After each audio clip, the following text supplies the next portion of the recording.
gets up there and says, we've got to have cuts because we've got to balance the books, you know they're lying. They are lying because we cannot balance the books. And every single, I can't believe it, but is it that the House of Commons are all sort of, is it me that's mad or is it them? I don't know. They're all multi-millionaires, I know that for sure. Well, yeah, very true, very true. The people at the top get richer, the rest of us, either start playing the game and say, well, we're not going to play this anymore. Start enjoying ourselves. It's inflation though, isn't it, in order to create more money? Of course, yeah. I mean, the two things happen. When you inflate the money supply like they are, two things happen. One thing is that people basically have to basically go into debt and basically will default.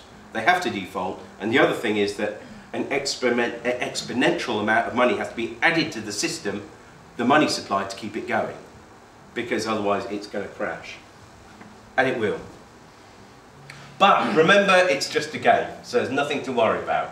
Okay, that's the great thing. Okay, now what I'm going to do is just give you a few. I know there's quite a wide-ranging abilities, because there's new people that have come along tonight, and there are people that have been on the site. There's some people here on the site that have been very, very successful. And my site's Get Out of Debt Free. I'll be talking about that in a bit, give you an overview of it. But how to win the game. Now, I quite like this nice little quote. The secret to winning the game for everyone is to assume a deficiency of love in your opponent and apply some. How's that? Okay. Because you've got to realise that these people that work in the banks and the debt collectors, you might think they're scum, and they act, they act very badly sometimes, and they do lie to you. But the thing is, they're human. They're trying to feed their kids, So perhaps if you give them enough grief, then they'll go out and find a proper job. But let's not be rude to them. It's tempting to tell them to fuck off sometimes. But I've tried to refrain from that. You're actually far better off with a tact, sort of like where you sort of, really, really polite to them and just keep stringing them along.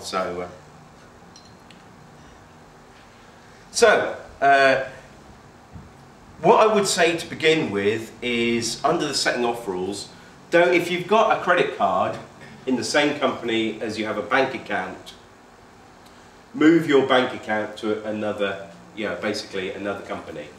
I find I've got what's called basic bank account with people with bad credit with the co-op, and I mean they're all banks, they're all at it. However, the co-op is ethical in its investments. That's the only thing it's ethical about. Remember, the co-op bank is not like the co-op society. The co-op bank is privately owned, but because it's under the co-op sort of umbrella, they do ethically invest, so they won't invest in arms manufacturers. And when you phone them up, they do, they don't put you on one of these stupid machines where you press the numbers. They will put you through to somebody, and they'll phone you back if they don't answer the phone within a time. That's the only good thing about it. Otherwise, they're a bank and they're thieves, But they will steal money. If you've got a credit card debt with your bank, with your current account, they will steal money from your current account. Has anyone had that? Yeah? Yeah, they will do this. And if anyone else stole money from your bank account, you'd get onto the police, wouldn't you? No, if somebody stole money from your wallet, you'd say there's a crime going on here. But they're allowed to do it, which is crazy. It's crazy. Now, for credit cards and banking debts, I'd say, yeah, go for it. Mortgages, there are specific websites, and I'm sure there are people in the room that know a little bit about dealing with mortgages. It's not a specific area of mine because I haven't had the mortgage since the 80s when I ended up in negative equity. I also wouldn't suggest you use it on utility companies if they're providing you with that particular service, because basically they'll cut the service, and whatever lawful arguments you put up, they'll basically unplug you. So, of course, until you really know what you're doing. So, I've beaten water companies. So, brilliant, brilliant. Yeah, yeah. So, what we'll do at the end, what I want is to, questions and answers, but also, if you've had any really good experiences like that, do share them with everyone. So. Okay, basically, ask for an invoice. Ask for it in your name. And that's not the sort of uppercase name. Ask for them in your, commonly known as, well, I'm commonly known as, well, I've got a couple of names. I'm commonly known as John. I'm also known as Trocco. I'll explain that to anyone if they're really interested, but not now. Ask for proof of a lawful contract. Because contract law is basically the basic, and that's what they use as well. They're very, very clever. They get us to contract. So we ask them to contract and prove the contract. Ask debt collectors for proof of agency, and then you give them 10 days to respond. Okay, which is fair. And then you send out another letter. All this is on the website, but I'm just giving you a quick overview of it. Okay, if they don't respond within 10 days, They're at fault. So again, sorry? They're at fault. They're at fault, yes. And what you do, you say there's 3 letters, you give them 10 days, then you give them another 10 days. If they don't actually give you everything, you then say, right, we are agreed to the following terms. We agree to the fact that we don't owe anything, or the debt has been paid, and we also add, and this is one that's very difficult to enforce, but it is actually, there is stuff on the website of how to actually mend your credit rating, because I've done it twice now and got credit cards again, and I'm in the process now of repairing my credit history, but I don't know why I'm doing it, because the system will be, by the time I actually get credit history, the system will have collapsed. Which is the best thing that can possibly happen, and I'll explain why later. So, we say any negative remarks to a credit scoring agency will remove, and they will no longer pursue you.